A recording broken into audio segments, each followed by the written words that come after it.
The thermometer outside Lazar Petrov's cave registered negative 28 degrees, while the one inside his Quonset hut read 33 degrees with no fire burning.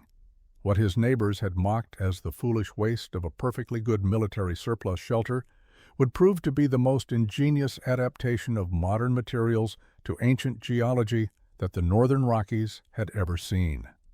Before we dig into how one stubborn immigrant turned ridicule into revelation, let us know where you're watching from, and if stories of forgotten frontier ingenuity move you, hit that subscribe button, because tomorrow's tale is even more unbelievable. The wind howled outside the cave entrance with a fury that bent trees and turned snow into horizontal needles of ice. It was January 19th, 1953, and the worst cold snap in 15 years had settled over the northern Wyoming mountains like a frozen fist. Homesteaders throughout the valley were burning through their winter wood supplies at alarming rates, feeding their stoves every 2 hours, just to keep interior temperatures above freezing.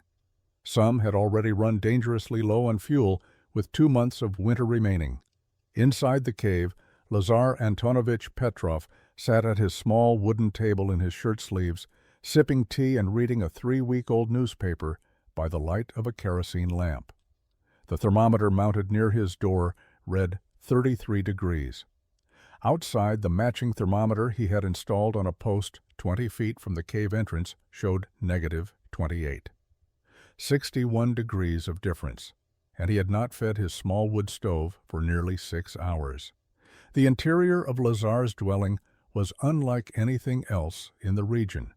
The cave itself extended roughly 40 feet into the limestone cliff face, with a natural ceiling height that varied from 8 feet near the entrance to 12 feet at the deepest point. Set within this stone chamber, approximately 10 feet back from the opening, stood a corrugated metal Quonset hut. The military surplus structure measured 16 feet wide and 24 feet long, its distinctive half-cylinder shape fitting beneath the cave's natural arch like a hand in a glove. The arrangement looked bizarre to anyone seeing it for the first time. A modern, prefabricated building sitting inside an ancient geological formation. Metal and stone, 1940s military engineering, protected by a shelter that had existed for thousands of years. But the combination created something that neither element could achieve alone. The cave provided massive thermal mass and protection from wind. The Quonset hut provided an airtight interior envelope and living space. Together, they formed a dwelling that maintained livable temperatures with minimal fuel even in the most extreme conditions. Lazar rose from his chair and walked to the small wood stove positioned near the center of the Quonset hut. He opened the door and looked inside. The coals from his morning fire still glowed faintly, but they provided almost no heat. The warmth in his dwelling came from somewhere else entirely. He placed his hand on the stone wall of the cave, feeling the slight radiation of heat stored in thousands of tons of limestone. The rock had absorbed warmth from 3 months of careful, modest fires. Now it gave that heat back slowly, steadily, turning his home into a thermal battery that required only occasional recharging. He had tried to explain this principle to his neighbors before he built the dwelling. They had not understood. Some had laughed. Others had simply shaken their heads and walked away, convinced that grief had broken something fundamental in Lazar's mind. But he had been right, and they had been wrong, and the difference between those two realities was measured in the 61 degrees that separated survival from suffering on this bitter January night. Winter 1949 had taught Lazar Petrov that the frontier killed efficient men as readily as careless ones. His friend Miklos Dvorak had been neither careless nor unprepared. He had stacked 4 cords of seasoned pine outside his cabin before the first snow. He had chinked every gap in his log walls with clay and moss. He had maintained his cast-iron stove with the attention of a man who understood that metal and fire stood between him and death during a Wyoming winter. None of it had mattered. On February 7, 1949, a blizzard swept down from the north with winds that exceeded 60 miles per hour. The storm lasted 3 days. Temperatures dropped to negative 35 degrees. Miklos had been alone in his cabin 6 miles from the nearest neighbor. His stovepipe, mounted through the roof in standard fashion, had accumulated ice from the temperature differential between the hot exhaust and the Arctic air. On the second day of the storm, the ice blocked the pipe completely. Smoke filled the cabin. Miklos had faced an impossible choice: suffocate inside or brave the storm to clear the blockage. He had chosen to go outside. They found him 40 feet from his cabin door, frozen solid, his hands still gripping the ladder he had been carrying to reach the roof. The stove inside had gone cold within hours. By the time Lazar and 2 other men reached the cabin on the 4th day, the interior temperature matched the exterior, negative 28 degrees. Miklos's food had frozen. His water bucket had frozen. Everything he owned had been encased in a tomb of cold. Lazar had helped wrap Miklos's body in canvas and tie it to a sledge for the journey back to the settlement. He had spent that night in the dead man's cabin, trying to resurrect some heat from the stove, understanding with each shivering hour how quickly warmth abandoned these log structures. The walls leaked heat through 1,000 invisible gaps. The roof bled warmth into the sky. The floor sucked cold up from the frozen ground.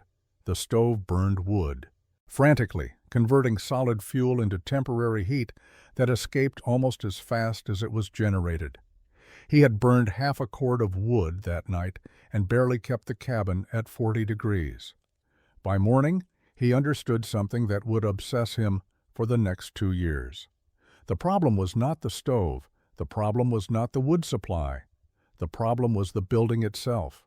Traditional frontier cabins were thermal disasters, boxes designed to contain warmth, but actually designed to lose it. Every aspect of their construction worked against heat retention. Heavy winds pulled warmth through walls. Temperature differentials created convection currents that sucked heat upward and outward. Thermal bridges conducted cold from outside to inside through logs and structural elements. Miklos had died because his shelter could not hold heat. That simple truth changed everything Lazar thought he knew about survival. Lazar returned to his own cabin with new eyes. He had lived in this structure for 6 years without truly seeing it. Now he saw nothing but its failures. The morning after Miklos's funeral, he walked around his cabin's exterior in the pre-dawn darkness, watching for light leaks. He found them everywhere. Thin lines of lamplight escaped through gaps between logs at corner joints. Light seeped around the doorframe. The window showed gaps around its crude frame where wind could penetrate. Inside, he lit candles and placed them throughout the single room, then went back outside. The cabin glowed like a lantern. Every photon of light escaping represented heat escaping. The building was less a shelter than a sieve. He spent that day observing heat loss patterns. He noticed how the air near the ceiling was 10 degrees warmer than the air near the floor. He felt cold drafts along the base of the walls where frigid air seeped in through gaps between the logs and the stone foundation. He watched how quickly the cabin lost heat when he let his fire die for an hour. 20 degrees in 60 minutes. That night, he began calculations in a battered notebook.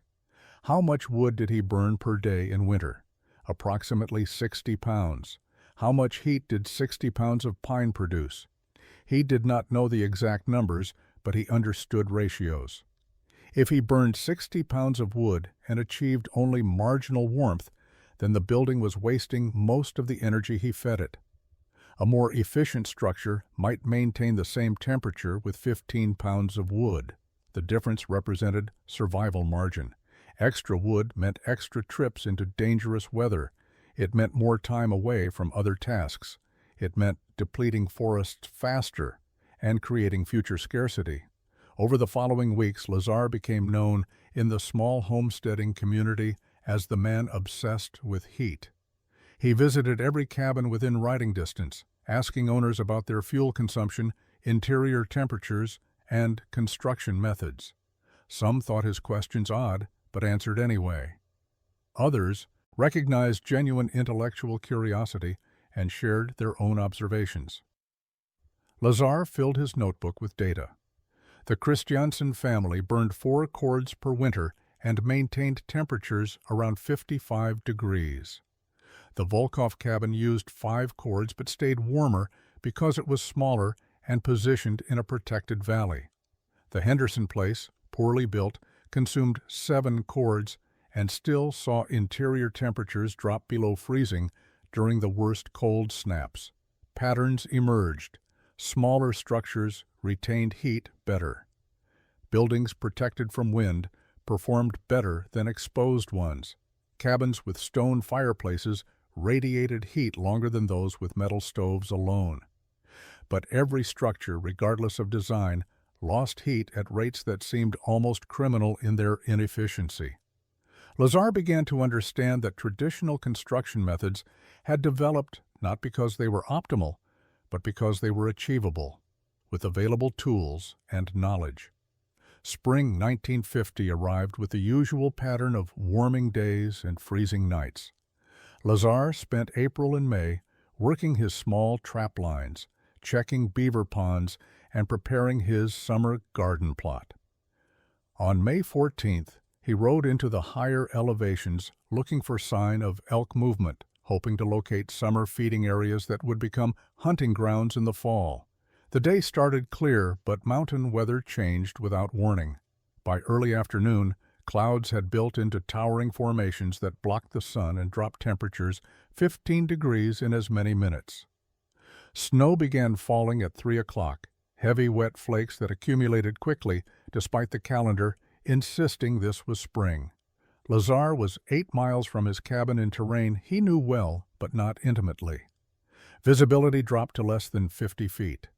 He dismounted and led his horse, trusting the animal's instincts more than his own in the whiteout conditions. They moved downslope, following what felt like a drainage, looking for any kind of shelter. He found it by almost walking into it. The limestone cliff face appeared suddenly through the snow, a wall of gray rock rising 40 feet above him. He followed the base of the cliff south, running his hand along the stone until his fingers found empty space. A cave entrance, perhaps 6 feet wide and 8 feet tall. He led his horse inside. The animal balked at first, then relented, following him into darkness. Lazar pulled out his candle and matches, got light established, and examined his shelter. The cave extended back into the cliff at least 30 feet.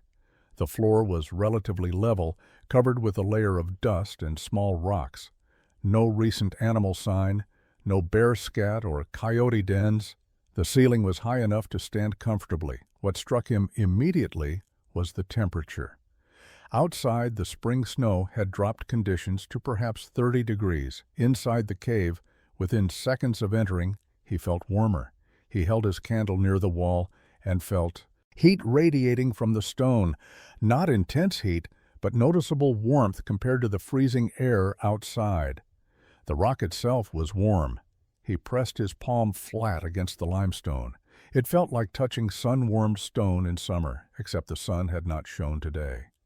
This warmth came from somewhere else, from the earth itself, from thermal mass that had absorbed summer heat and winter cold and averaged them into a constant temperature that defied the chaos of surface weather. Lazar spent 2 hours in that cave while the storm raged outside. He walked its depth, examining the walls, the ceiling, the way the entrance protected the interior from direct wind. His mind began racing. Late summer 1950 brought an unexpected opportunity that would crystallize Lazar's growing obsession into concrete action. A notice appeared at the general store in the nearest settlement, 30 miles from his cabin. The United States Army was liquidating surplus equipment at Fort Warren, near Cheyenne. The list included tents, cots, blankets, tools, and a line item that made Lazar read twice. Quonset huts, various sizes, prices negotiable. Lazar had seen Quonset huts during the war years when he worked briefly at a logging camp that supplied timber to military construction projects. The distinctive half-cylinder structures had housed everything from barracks to storage facilities to machine shops. They were prefabricated, relatively lightweight for their size, and designed to be assembled quickly by small crews with minimal tools. Most importantly, they were airtight when properly sealed. The corrugated metal skin and curved design shed wind and snow efficiently. They were, in essence, modern shelters engineered for harsh conditions. He made the journey to Cheyenne in early September, driving a borrowed wagon pulled by his 2 horses. The trip took 4 days. Fort Warren sprawled across empty prairie, its warehouses filled with the debris of demobilization. A board corporal showed him to the lot where the Quonset huts sat in various states of disassembly. Some were complete, still bolted together. Others had been taken apart and stacked as components. Lazar examined a 16 by 24-foot model. The structure consisted of curved metal ribs bolted to a base rail, with corrugated steel panels forming the exterior skin. Windows could be installed in the end walls, doors likewise. The interior was unfinished, allowing the owner to add insulation or interior walls as needed. The entire structure, disassembled, could be transported on 2 large wagons or 1 heavy freight wagon. Most importantly, the engineering was solid. These were not flimsy sheds, but military-grade buildings designed to withstand everything from Pacific typhoons to North African sandstorms. The corporal quoted him $200. Lazar countered with $150. They settled on $175, including all bolts, fasteners, and the original assembly instructions, printed on waxed paper that had somehow survived years of storage. Lazar paid in cash he had saved from 3 years of trapping, money he had intended to use for expanding his cabin or perhaps purchasing a better rifle. Instead, he was buying a metal building that most of his neighbors would consider suitable only for storing hay or sheltering livestock. He spent 2 days disassembling the Quonset and loading it onto his wagon. Each piece was numbered, the instructions detailed assembly sequence. He wrapped the hardware in canvas and packed it carefully. By September 8th, he was heading back north, his wagon heavy with curved metal panels that gleamed in the prairie sun. Other travelers on the road looked at his load with curiosity. One man asked if he was planning to start a business. Lazar simply smiled and said he was building a house. The man laughed, assuming it was a joke. Lazar did not correct him. Let them laugh now. Winter would prove who had understood the problem and who had simply accepted traditional solutions without question. Lazar spent the entire autumn of 1950 searching for the right cave. The one he had sheltered in during the spring storm was his starting reference point, but he needed specific characteristics that might not exist in a single location. He created a list in his notebook: south-facing entrance for winter sun, depth of at least 30 feet to access stable earth temperature, ceiling height sufficient for the Quonset hut, level floor, or one that could be leveled reasonably, no active water seepage, accessible by wagon, and elevated above any potential flood line. He rode systematically through the mountains within a 15-mile radius of his cabin, following cliff faces and limestone outcrops. Some caves were too shallow, offering only slight overhangs that provided minimal protection. Others were deep but oriented north, meaning they would never receive direct sunlight and would become ice chambers in winter. Several had beautiful dimensions, but sat in drainage channels where spring runoff would flood them annually. One perfect cave already housed a family of black bears, and Lazar was not interested in negotiating for occupancy. By late October, he had identified 3 possibilities. He visited each multiple times, observing how sunlight entered at different times of day, noting where snow accumulated, watching how wind patterns affected each location. The first cave faced southeast, which was acceptable but not ideal. The second had perfect orientation, but a sloping floor that would require extensive work to level. The third, which he found on October 28th, came closest to meeting all his requirements. The cave sat in a limestone cliff face approximately 4 miles from his current cabin. The entrance faced almost due south, meaning winter sun would penetrate deep into the opening during the low-angle months when warmth was most needed. The cave extended 42 feet into the cliff, measured by pacing. The ceiling varied from 8 feet at the entrance to nearly 15 feet at the deepest point. The floor was relatively level, with a slight upward slope toward the back, which would aid drainage. Most importantly, the rock itself was solid limestone, dense and thick, the kind of stone that would hold thermal mass effectively. He spent 3 days at the site, camping nearby, observing the location through different weather conditions. A cold snap moved through, dropping temperatures to 20 degrees at night. Inside the cave, the temperature held at 43 degrees. He lit a small fire just inside the entrance and watched how the smoke behaved, learning the natural ventilation patterns. The heat from his fire radiated into the stone walls.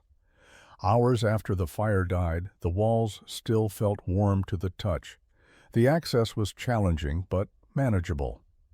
A natural bench ran along the cliff base, wide enough for a wagon if he cleared some rocks and small trees.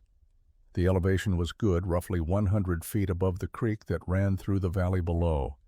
Even spring flooding would not reach this height. Lazar stood at the cave entrance on the 3rd day, looking out across the valley, and made his decision. This was the place. Word of Lazar's plan spread through the small homesteading community, with the speed that unusual news always traveled in isolated regions. By early November 1950, every family within 20 miles knew that the Russian immigrant planned to haul a military Quonset hut up a mountain and install it inside a cave.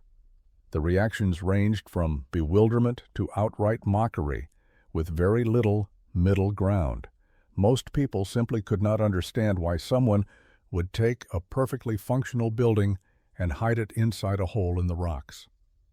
Stanislav Novak led the skeptics with the confidence of a man who had survived 15 Wyoming winters using traditional methods. He was Czech by birth, 47 years old, and widely respected for his practical knowledge of frontier living. When he heard about Lazar's project, he rode to Lazar's cabin specifically to talk him out of it. Lazar was sharpening tools when Stanislav arrived on November 4th. They drank coffee while Stanislav explained, with genuine concern, why the plan was foolish. First, the cave would be dark and depressing, like living in a mine shaft. Second, hauling a disassembled building up a mountain would destroy half the components and waste weeks of labor. Third, caves were damp, and dampness caused sickness. Fourth, living underground was something animals did, not men. Fifth, and most importantly, there was no reason to abandon proven cabin construction that had sheltered frontier families for generations. Yes, winters were hard. Yes, heating required substantial wood. But that was simply the reality of mountain living. You adapted to it. You did not hide in caves with metal sheds. Lazar listened patiently, then tried to explain his reasoning. The cave provided thermal mass. The earth held steady temperature. The Quonset hut would create an airtight envelope within that stable environment. Together, they would require far less fuel than any cabin. Stanislav shook his head. He did not understand thermal mass. He did not believe that rocks could store heat meaningfully. He thought Lazar was overcomplicating a simple problem. Just build a better cabin, chink it properly, install a good stove, except that winter meant burning wood and being cold sometimes. The conversation ended without resolution. Stanislav left convinced that grief over Miklos's death had damaged Lazar's judgment. Other neighbors shared this assessment. The widow Henderson said Lazar had always been strange, but this proved he had crossed from eccentric to unhinged. The Christiansen brothers joked that Lazar would freeze to death in his cave by January, and they would find him come spring thaw. Another cautionary tale about men who refused to accept wisdom. Even those who liked Lazar personally thought he was making a terrible mistake. Summer 1951 began with the most difficult logistical problem Lazar had ever faced. The disassembled Quonset hut sat in his yard, roughly 2,000 pounds of corrugated metal panels curved ribs, bolts, and hardware. The cave waited 4 miles away, most of that distance uphill over terrain that barely qualified as passable for a man on foot, let alone a loaded wagon. No established road connected the 2 points. Lazar would need to create one while simultaneously moving components that weighed up to 150 pounds individually. He started with the route itself. In early June, he spent 2 weeks walking and re-walking the path from his cabin to the cave, identifying the line of least resistance. He could not go straight.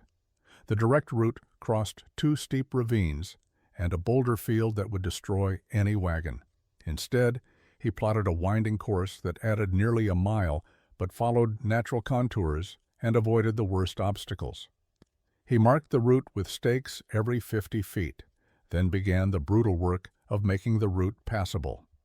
Using an axe, a shovel, and a pry bar, Lazar cleared brush and small trees. He filled low spots with rocks and logs to create a firm base. Where the path crossed soft ground, he laid corduroy roads made from small logs placed perpendicular to the direction of travel. The technique was ancient but effective, distributing weight and preventing wagons from sinking into mud. In 3 locations where the slope was too steep, he built switchbacks that allowed for gradual ascent. The work consumed 6 weeks. By mid-July, he had created something that resembled a primitive road, barely wide enough for his wagon and rough enough to shake teeth loose, but functional. He tested it by hauling loads of firewood to the cave, learning where the weak points were, reinforcing sections that showed signs of failure. The round trip took 4 hours with an empty wagon. With a full load, he estimated 6 to 7 hours. Moving the Quonset components required systematic planning. Lazar created a transport schedule, grouping pieces by size and weight. The curved ribs went first because they were the foundation of the structure. He could fit 3 ribs per wagon load, lashed securely to prevent shifting. Each trip up the mountain was an exercise in careful driving, watching for rocks that could break wheels, guiding his horses around tight corners, occasionally dismounting to move obstacles by hand. The corrugated panels came next, stacked flat and wrapped in canvas to prevent the sharp edges from cutting the ropes. Hardware and fasteners traveled in wooden crates packed with straw. The end wall sections required special care because they included the door frames and window openings. By early September, after 53 individual trips up the mountain, the entire Quonset hut sat in a carefully organized pile just inside the cave entrance. Lazar had lost 12 pounds during the process. His hands were scarred from a dozen small injuries. His horses were exhausted, but every single component had arrived intact. The impossible hauling was complete. Now came the truly difficult part, assembly in near darkness beneath tons of stone. Before Lazar could assemble the Quonset hut, the cave floor required extensive preparation. Natural cave floors were rarely level, and this one sloped slightly upward toward the back, while also containing numerous rocks, depressions, and uneven patches that would prevent proper placement of the structure's base rails. The Quonset hut required a level foundation. Without it, the curved ribs would not seat properly, doors would not hang correctly, and the entire structure would experience stress that could lead to failure. Lazar began by removing all loose rocks and debris from a rectangular area measuring 20 feet by 30 feet, slightly larger than the Quonset's footprint. This gave him working space around the structure once it was erected. He hauled the debris outside in a wheelbarrow he had brought up in pieces and assembled on site. 3 full days of work produced a cleared space, but the floor remained uneven with variations of up to 6 inches from the highest point to the lowest. He addressed this by building up the low areas rather than cutting down the high spots. Cutting stone required tools he did not have and time he could not spare. Instead, he gathered crushed limestone from a scree field 50 yards from the cave entrance. He hauled the material in canvas bags, dumping it in the low sections of the cave floor, spreading it with a rake, and tamping it down by walking over it repeatedly. The process was tedious but effective. The crushed stone compacted well, creating a firm base that would not settle significantly over time. Once the floor was roughly level, Lazar created a drainage system. Water could enter the cave through the opening during heavy rains or snowmelt. If water pooled under the Quonset hut, it would create dampness and cold spots. He dug shallow trenches along both sides of where the structure would sit, angling them toward the cave entrance. The trenches were only 3 inches deep, but sufficient to channel water away from the living space. He lined them with small flat stones to prevent erosion. Next came the foundation for the Quonset's base rails. The rails needed to sit on a stable surface that would not shift. Lazar built low stone walls, essentially raised foundations, along the 2 lines where the base rails would rest. Each wall was 8 inches tall and 12 inches wide, constructed from flat limestone rocks mortared together with clay he had carried up from the creek bottom. The walls were not beautiful, but they were functional and level. He checked them obsessively with a wooden level he had made himself, adjusting until the error was less than 1/4 inch over 24 feet. Finally, he built a partial stone wall across the cave entrance. This wall would serve multiple purposes, reducing wind penetration, creating a mounting point for the Quonset's end wall, and forming an airlock space between the exterior environment and the interior living area. He left openings for 2 doorways, knowing he would install the Quonset's actual doors once the structure was erected. The wall rose to 6 feet, constructed from the largest stones he could move alone. Assembly of the Quonset hut began on September 23, 1951. Lazar worked by lantern light supplemented by daylight that penetrated perhaps 15 feet into the cave during midday hours. The instruction manual was specific, but assumed assembly would occur in open terrain with good light and multiple workers. Lazar had neither advantage. He had only himself, inadequate light, and the cave's confining space. Every step would require adaptation and problem-solving that the manual's authors had never anticipated. He started with the base rails, 2 metal channels that ran the length of the structure, and provided the foundation for everything else. These needed to be parallel, level, and exactly 16 feet apart. He positioned them atop his stone foundation walls, checking and rechecking the spacing at 5-foot intervals. Once satisfied, he bolted the rails to wooden sleepers he had placed in the stone walls during construction. The base was now fixed and immovable. The first rib went up next.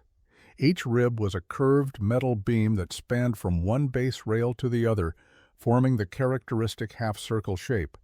The rib weighed 90 pounds and was awkward to handle alone. Lazar devised a system using ropes and a wooden frame built temporarily inside the cave. He would lever one end of the rib upright, secure it with rope, then walk around and lever the other end up, gradually raising the arch until he could bolt it to the base rails. The first rib took 3 hours to position correctly. He celebrated by eating cold beans directly from the can. Subsequent ribs went faster as he refined his technique.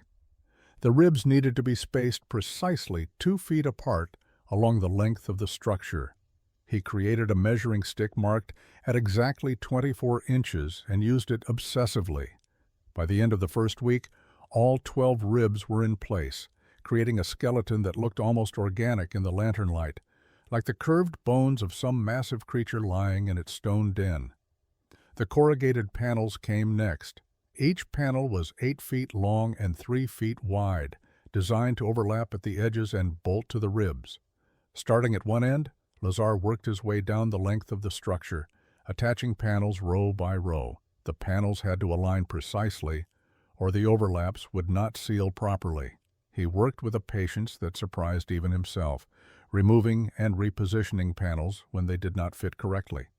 The cave's confining space meant he often had to work at awkward angles, reaching overhead to drive bolts while standing on a makeshift platform. The end walls presented unique challenges. These flat sections included door frames and window openings. They had to integrate with both the curved ribs and his stone wall at the cave entrance. Lazar spent 2 full days on the entrance end alone, cutting and fitting, sealing gaps with tar he had brought up in sealed tins.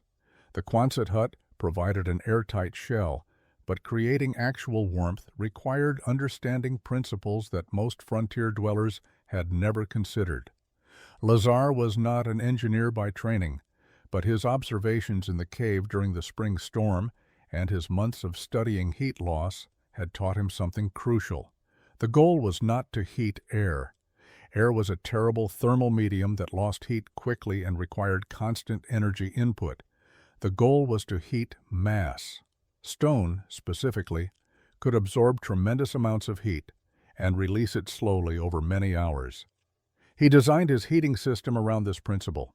The wood stove itself was small, a cast iron model that weighed only 80 pounds and had been designed for heating military tents. Most homesteaders would have considered it inadequate for even a small cabin. Lazar positioned it not in the center of the Quonset, but offset toward one side. Surrounded by a horseshoe-shaped stone bench, he began constructing in mid-October. The bench required 2 weeks to build. He gathered flat limestone slabs from the surrounding cliffs, selecting pieces for their size and thermal properties. Dense, tight-grained stone would hold heat better than porous rock. He built the bench 30 inches tall and 18 inches deep, creating a raised platform that wrapped around 3 sides of the stove. The construction was mortared with clay mixed with sand and water, the same technique he had used for the entrance wall. When complete, the bench represented roughly 4,000 pounds of stone, positioned directly adjacent to the heat source. The physics were elegant. When Lazar burned wood in the stove, heat radiated outward in all directions. Instead of that heat simply warming air that would rise and escape, the stone bench absorbed the thermal energy. The limestone would heat slowly over the course of several hours while the fire burned. Once the fire died, the stone continued radiating heat for 10 to 12 hours afterward.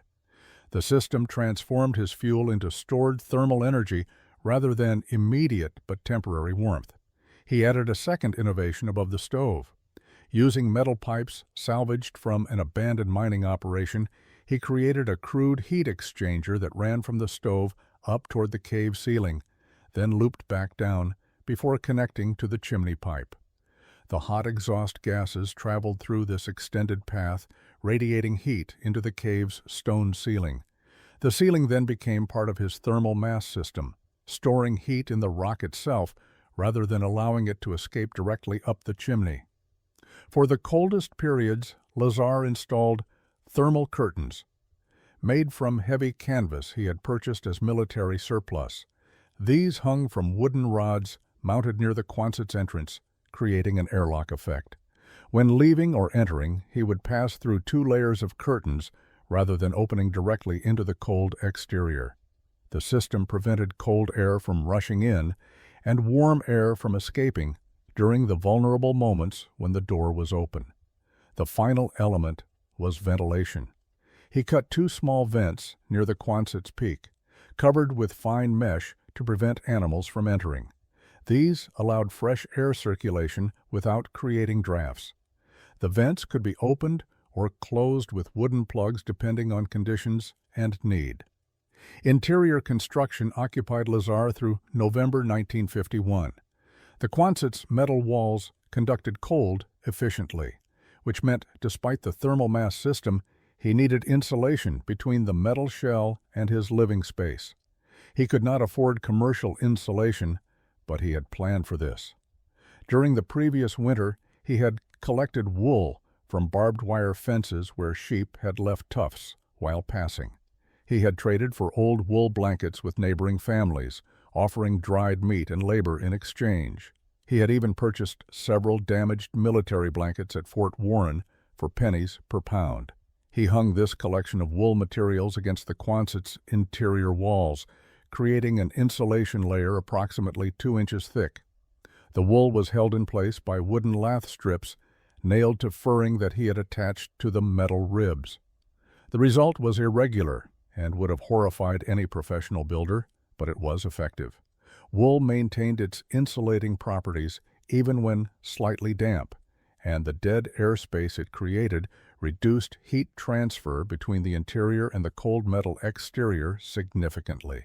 The sleeping platform came next. Lazar built it along the back wall, raised 18 inches off the floor. The elevation served two purposes. First, it positioned him above the coldest air that would settle near the floor despite the cave's stable temperature. Second, it created storage space underneath for supplies that needed to remain dry but did not require warmth. He constructed the platform from rough-sawn lumber, creating a frame strong enough to support his weight, plus the straw-filled mattress he had brought from his old cabin. Storage was critical in a small space. Lazar built shelving along one wall using more rough lumber and iron brackets. The upper shelves held items used infrequently. Lower shelves kept daily necessities within easy reach. He created a small work table near one of the south-facing windows where daylight would allow him to perform detailed tasks without burning lamp oil. The table was simple, just a plank supported by two wooden legs on one end and attached to the wall on the other. The deeper sections of the cave, beyond the Quonset's back wall, became his cold storage. These areas remained consistently cool, perfect for preserving meat, storing root vegetables, and keeping other items that benefited from refrigeration. He built wooden boxes to protect food from rodents and organized the space systematically so he could locate items even in darkness. Water management required planning. He installed a large ceramic crock near the entrance where he could store water hauled from the creek. In winter, he would need to bring snow inside to melt, so he designated space near the stove for this purpose. A second smaller crock held clean water for drinking and cooking. Wastewater could be thrown outside through the door or allowed to drain through his floor trenches. For lighting, Lazar relied primarily on kerosene lamps, but installed reflective surfaces behind them to maximize their effectiveness. Polished metal plates salvaged from the Quonset's extra components bounced light forward, effectively doubling the illumination from each lamp. November 19, 1951 marked Lazar's first night sleeping in his completed cave dwelling. The date held no particular significance except that construction was finished and winter was approaching rapidly. He moved his essential belongings from the old cabin over the course of 3 days. Clothing, cooking equipment, tools, preserved food, and the few personal items he owned. The old cabin would remain standing, useful for storage or emergency shelter, but it was no longer his home. The weather cooperated by turning cold almost immediately. A high-pressure system settled over the region, bringing clear skies and plummeting temperatures. By November 22nd, nighttime lows reached 15 degrees. Lazar monitored both his interior and exterior thermometers obsessively during these first critical days. He needed to understand how the system would perform before the truly dangerous cold arrived. His routine developed quickly. Each morning before dawn, he would build a fire in the small stove using kindling and dry pine. The fire would burn for approximately 4 hours while he ate breakfast, organized his day, and performed indoor tasks. During this time, the stone bench around the stove would heat steadily. By mid-morning, when the fire had burned down to coals, the bench radiated noticeable warmth. He would let the fire die completely, leaving only ash. The thermal mass took over from there. The heated bench continued radiating warmth throughout the afternoon and evening. The cave walls, which had also absorbed heat during the fire's burn time, released their stored energy slowly. The combination maintained interior temperatures well above freezing, even as exterior temperatures dropped through the 20s and into the teens. By evening, when Lazar was ready to sleep, the interior temperature typically measured between 45 and 50 degrees. He would build a second small fire before bed, burning it for 2 to 3 hours. This recharged the thermal mass enough to carry through the night. The first serious cold snap arrived on November 28th. Temperatures dropped to -5 degrees overnight. Lazar woke at dawn to check his thermometers. Exterior, -3 degrees. Interior, 41 degrees. 44 degrees of difference. And he had allowed his evening fire to die 6 hours earlier. The thermal mass was performing exactly as he had theorized. He documented everything in his notebook: fire duration, wood consumption, interior and exterior temperatures, and subjective comfort observations. The data was crude, but consistent.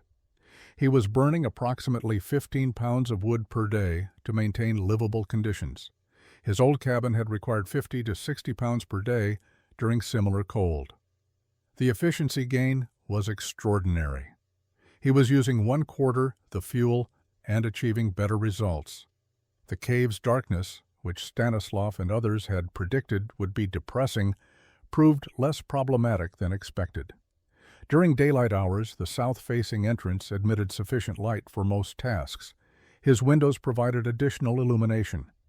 In evening and early morning, lamplight reflected off the Quonset's light-colored interior created adequate visibility.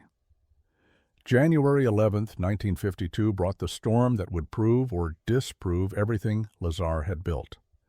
The blizzard arrived without much warning, a fast-moving system that dropped out of Canada with temperatures already at -15 degrees before the snow even began. By noon, wind speeds exceeded 50 miles per hour.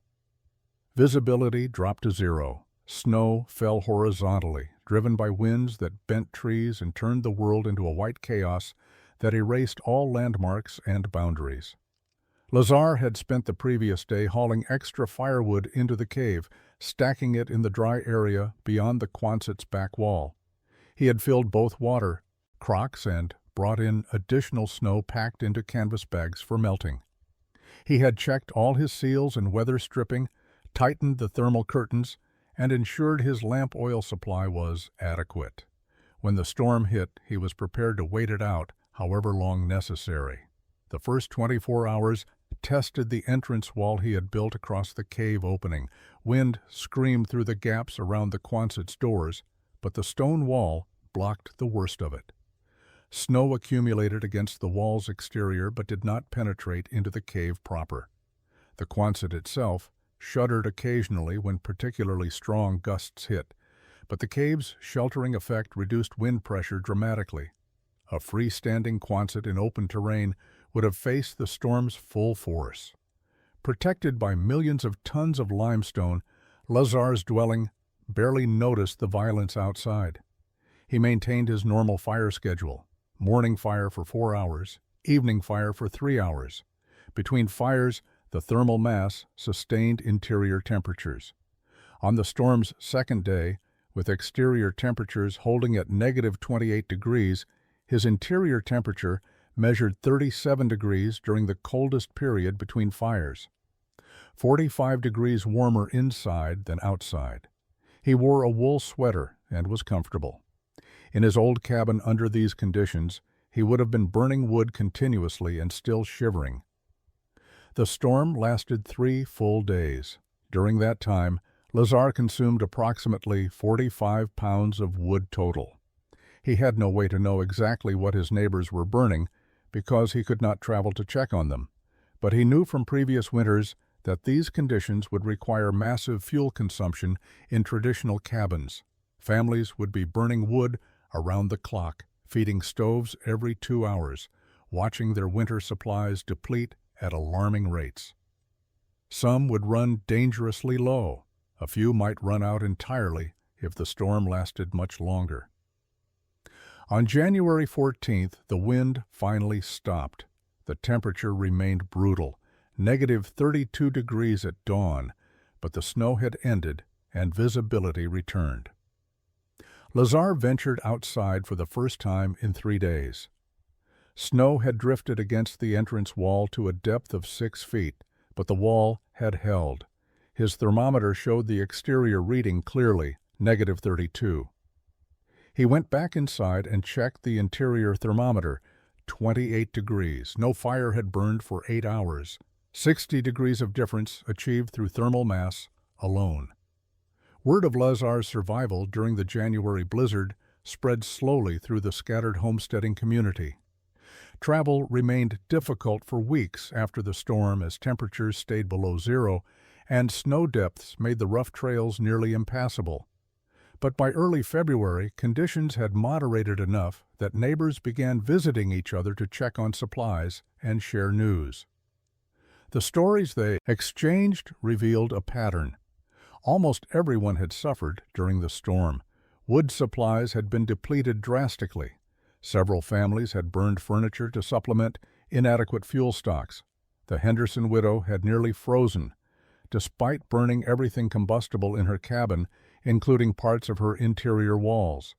Then came the reports about Lazar. He had weathered the storm comfortably.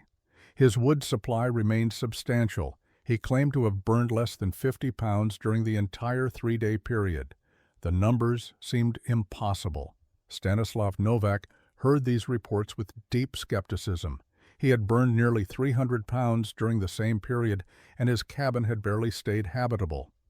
Either Lazar was lying about his consumption, or something genuinely different was happening in that cave dwelling that defied conventional understanding. On February 9th, Stanislav rode to Lazar's location.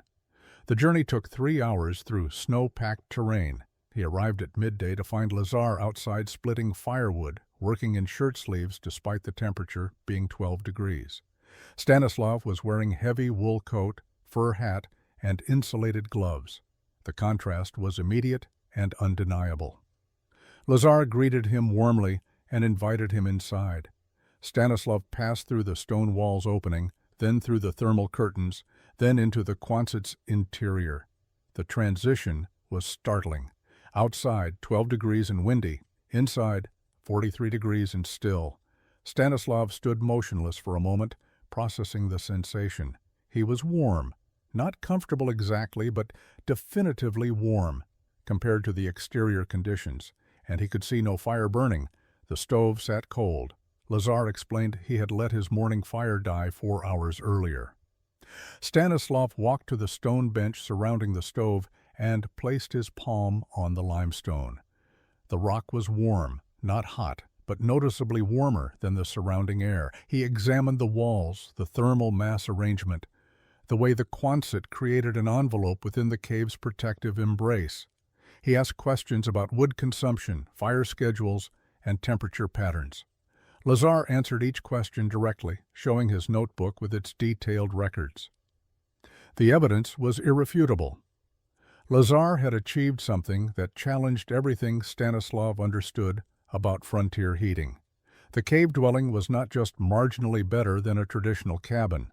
It was dramatically, fundamentally superior in thermal efficiency.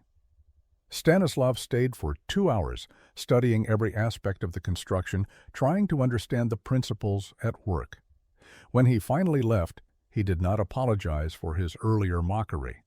That was not his nature, but he also did not argue. He had seen proof that could not be dismissed. A man could live comfortably in the Wyoming mountains, burning 1/4 the wood that conventional wisdom demanded. Winter 1952-53 marked Lazar's refinement period. He had proven the basic concept worked, but a full year of living in the cave dwelling had revealed opportunities for optimization. Small adjustments to fire timing, minor modifications to the thermal mass arrangement, and learned intuition about the cave's thermal rhythms allowed him to push efficiency even further. By his second November in the cave, Lazar had developed an almost intimate understanding of how his dwelling breathed, stored heat, and maintained equilibrium with the brutal exterior conditions. He learned that the cave itself had thermal inertia that operated on a seasonal scale, not just daily cycles. During autumn, the massive volume of limestone was still releasing heat, absorbed during summer months. This meant October and November required minimal supplemental heating. The rock was essentially a geological battery that had charged for 6 months and was now discharging slowly. As winter progressed and exterior temperatures remained consistently below freezing, the cave gradually cooled. but it cooled slowly, resisting temperature change the way a massive ship resists course changes compared to a small boat. By December, the cave had reached its winter equilibrium temperature of approximately 42 degrees. This became the baseline from which Lazar's fires worked. He was not trying to heat from zero or from exterior temperatures. He was boosting an already moderate temperature to comfortable levels. The difference was enormous in terms of energy required. Raising interior temperature from 42 to 55 required far less fuel than raising it from 15 to 55. Lazar adjusted his fire schedule based on this understanding. In the coldest months, he burned morning fires that lasted 5 hours rather than 4, allowing more heat to soak into the thermal mass. He experimented with fire intensity, learning that hotter, shorter fires were less efficient than moderate, longer fires. The goal was sustained heat delivery to the stone, not peak temperatures that simply overheated air. He also refined his thermal curtain system. He added a third layer during the coldest periods, creating additional dead airspace that acted as insulation. The curtains themselves became slightly warm from absorbing heat radiating from the interior, which meant they were not just blocking cold, but actively participating in the thermal system.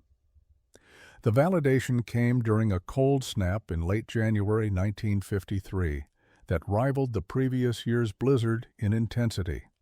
On January 28th, exterior temperatures dropped to negative 33 degrees. Lazar had burned his evening fire and let it die at 8 o'clock the previous night. He woke at 6 in the morning, 10 hours later, and checked his thermometers. Exterior, negative 33. Interior, 28 degrees, 61 degrees of difference. No fire for 10 hours. The thermal mass had carried through the night, releasing stored heat, steadily enough to maintain temperatures that, while cold, were survivable without additional clothing layers. He rebuilt his fire, brought the interior temperature to 50 degrees within 2 hours, and recorded the achievement in his notebook with quiet satisfaction. Spring 1953 brought visitors to Lazar's cave dwelling with increasing frequency. The winter's dramatic cold snaps had strained every homesteader's fuel supplies and tested the limits of traditional cabin construction. Stories of Lazar's thermal efficiency had circulated through the community all winter, but seeing the dwelling in person created converts in ways that secondhand accounts never could. The first serious inquiry came from a younger homesteader named Paul Christensen, who had nearly frozen during the January cold snap, despite burning every piece of furniture he could spare. Paul arrived in early April and spent an entire day examining the installation. He measured the cave dimensions, studied the stone bench construction, asked detailed questions about fire schedules and wood consumption. He was particularly interested in finding a suitable cave on his own property. Lazar agreed to help survey potential sites. Over the next 2 weeks, they explored limestone outcrops within 5 miles of Paul's current cabin, eventually locating a south-facing cave that, while smaller than Lazar's, offered similar thermal mass advantages. Paul began planning his own cave dwelling immediately. 2 other families made similar inquiries within the month. The Hendersons wanted to know if the principles could be applied to partially underground construction if suitable caves were not available. Lazar spent an afternoon sketching rough plans for earth shelter designs that would bank soil against 3 walls of a structure to gain thermal mass benefits. The concept was similar to root cellars, but applied to living spaces. He emphasized that depth was critical. Shallow earth contact provided minimal benefit. True thermal mass required engagement with soil and rock below the frost line, where temperatures remained stable year-round. The most unexpected visitor arrived in late May. Dr. Raymond Herschel, a geologist from the University of Wyoming, had heard about the cave dwelling through correspondence with a county agricultural agent. Dr. Herschel was researching geothermal applications and saw Lazar's installation as a practical demonstration of principles he had been studying theoretically. He spent 3 days at the site, taking measurements examining the thermal mass arrangements and interviewing Lazar extensively about temperature patterns and fuel consumption. Dr. Herschel's assessment validated everything Lazar had observed empirically. The cave's limestone mass provided stable temperatures because stone conductivity and specific heat capacity created a thermal reservoir that resisted rapid temperature changes, the seasonal charging and discharging of thermal energy. Through the rock mass meant the system became more efficient over time as the limestone reached equilibrium with the local climate. Dr. Herschel estimated that Lazar's dwelling benefited from approximately 50 tons of thermally active stone, an enormous thermal battery that no traditional cabin could replicate. The geologist asked if he could publish a paper describing the installation. Lazar agreed with one condition: the paper must emphasize that no special tools or knowledge were required. Everything he had done could be replicated by any homesteader willing to invest the time and effort. Dr. Herschel agreed. His paper, published in the Journal of Applied Geology in 1954, reached a small academic audience, but also filtered into practical building circles. Lazar's cave dwelling entered the technical literature as Petrov installation and became a reference point for discussions of passive thermal design. Lazar Antonovich Petrov lived in his cave dwelling for 23 years. He never returned to conventional housing. The dwelling that neighbors had mocked became his permanent home, comfortable in all seasons, requiring minimal maintenance, and aging well as both the Quonset hut and the stone construction proved durable beyond normal expectations. He added minor improvements over the years: a small greenhouse attached to the entrance for growing vegetables, a rainwater collection system that filled cisterns carved into the cave floor, and a second room created by extending the stone bench into a partial interior wall that divided sleeping space from living space. Winter fuel consumption remained dramatically lower than traditional cabins throughout his occupancy. Even in his final years, when age made it difficult to haul large quantities of wood, Lazar never struggled with heating. His system required so little fuel that he could gather sufficient wood in a single autumn day to last a week of winter use. This independence was precious to a man who valued self-sufficiency above comfort and had watched too many frontier families suffer because their shelters demanded more resources than they could sustainably provide. Visitors continued arriving periodically throughout the 1960s and early 70s. Some were homesteaders seeking practical advice. Others were architects and engineers interested in passive solar design principles that were gaining attention as energy costs rose. Lazar welcomed them all, sharing measurements and observations freely. He never copyrighted designs, never charged consulting fees, never sought recognition beyond the quiet satisfaction of having solved a problem that had killed his friend Miklos decades earlier. He died on March 7, 1974, at age 71. A heart attack took him quickly while he was splitting firewood outside the cave entrance on an unseasonably warm spring morning. Paul Christensen found him later that day and organized the burial. Lazar was interred in the small cemetery near the settlement church, his grave marked with a simple stone that listed his name and dates, with no mention of his achievements or innovations. The cave dwelling remained standing, maintained by Paul's family, who recognized its historical and practical value. Modern passive solar architects rediscovered it in the 1980s during research into earth-sheltered housing.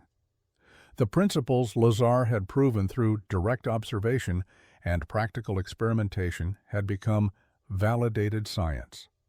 Thermal mass, earth coupling, reduced surface area exposure, and strategic use of insulation were now taught in architectural programs, but Lazar had understood and implemented these concepts decades before they entered mainstream design vocabulary. The story of Lazar Petrov demonstrates that innovation does not always require new materials or technologies. Sometimes it requires only the wisdom to combine existing elements in ways that respect natural principles rather than fighting them. A cave is not primitive. It is thermally sophisticated beyond anything human engineering can easily replicate. A Quonset hut is not just surplus military hardware. It is a carefully engineered envelope that seals and insulates efficiently. Together, nested properly and used intelligently, they created shelter that outperformed conventional construction so dramatically that the difference was measured in degrees of survival.